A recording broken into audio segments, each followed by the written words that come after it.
जय श्री कृष्ण। राधे राधे दोस्तों, जब महाभारत की बात की जाती है, अभिमन्यु का नाम महान योद्धाओं में अवश्य लिया जाता है। जिस उम्र में आज के युवाओं को ज्ञान नहीं होता, उस उम्र में अभिमन्यु ने महाभारत के अनेकों महारथियों के छक्के छुड़ा दिए थे।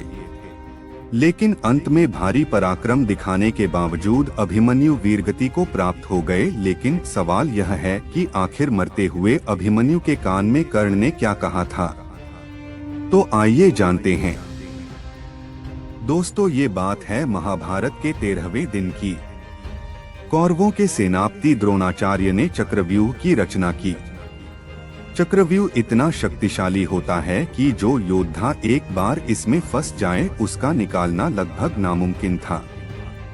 कौरवों की ओर से सब ने मिलकर एक षड्यंत्र बनाया कि वो अर्जुन को इस चक्रव्यूह में फंसाकर चारों तरफ से हमला करेंगे और अगर अर्जुन मारे जाएंगे तो पांडव अपने आप युद्ध हार जाएंगे। लेकिन उस चक्रव्यूह में अर्जुन नहीं फंसे, बल्कि उसमें फंसे खुद उस चक्रव्यूह को भेदने पहुंचे अभिमन्यु।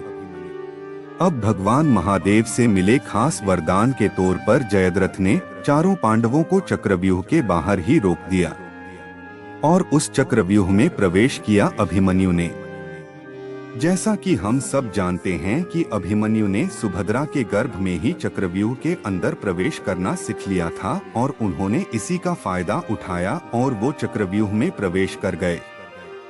उन्होंने न सिर्फ गुरु द्रोणाचार्य बल्कि कृतवर्मा, कृपाचार्य, कर्ण, दुर्योधन सभी को परास्त कर दिया था। चक्रव्यूह में घुसते ही उन्होंने हाहाकार मचा दिया। उन्होंने द्रोणाचार्य के धनुष को काट दिया। देखते ही देखते कर्ण के ऊपर 8, कृतवर्मा के ऊपर 5 और शकुनी को 22 बार बाण मारे। यहाँ तक कि दुर्योधन, दुःशासन और कृपाचार्य ने जब अभिमन्यु को देखा तो उनकी हिम्मत नहीं हुई कि वो अभिमन्यु का सामना कर सके। इसी बीच दुर्योधन के पुत्र लक्ष्मण और अभिमन्यु का भी युद्ध हुआ, जहां अभिमन्यु ने एक ही तीर से लक्ष्मण के सर को धड़ से अलग कर दिया। देखते ही देखते दुर्योधन बहुत क्रोधित हो उठा और उसने कर्ण से गुजारिश की कि सूर्यास्त होने से पहले ही इस बालक को हमें मिलकर मारना होगा। अभिमन्यु हाय अकेला एक ऐसा योद्धा था जिसने 8 से भी ज्यादा योद्धाओं को एक साथ परास्त किया था। जब द्रोणाचार्य को भी इसके बारे में एहसास हुआ, तब उन्होंने कर्ण से ये कहा कि इस बालक के धनुष को हमें छुड़ाना होगा। अगर इस बालक के हाथ में धनुष रहा तो सूर्यास्त होने से पहले ही पूरी कौरव सेना का नाश हो जाएगा। इसीलिए मौके का फायदा उठाकर कर्ण ने अभिमन्यु का धनुष काट दिया। अश्वत्थामा ने उसके रथ के टुकड़े कर दिए। फिर क्या 16 साल के बालक के ऊपर 8 से भी ज्यादा महारथी टूट पड़े, लेकिन लगातार बार बार अभिमन्यु सबको परास्त करते जा रहे थे। उसके बाद सभी महारथियों ने एक एक कर अभिमन्यु के ऊपर कई सारे बाण छोड़े, जिस वजह से अभिमन्यु लहूलुहान हो गए। लेकिन फिर भी उन्होंने रथ का पहिया उठाकर युद्ध शुरू रखा और तब ही वो क्षण आया जब अभिमन्यु के समक्ष पहुंचे स्वयं कर्ण, और कर्ण ने उन्हें धराशाही कर दिया।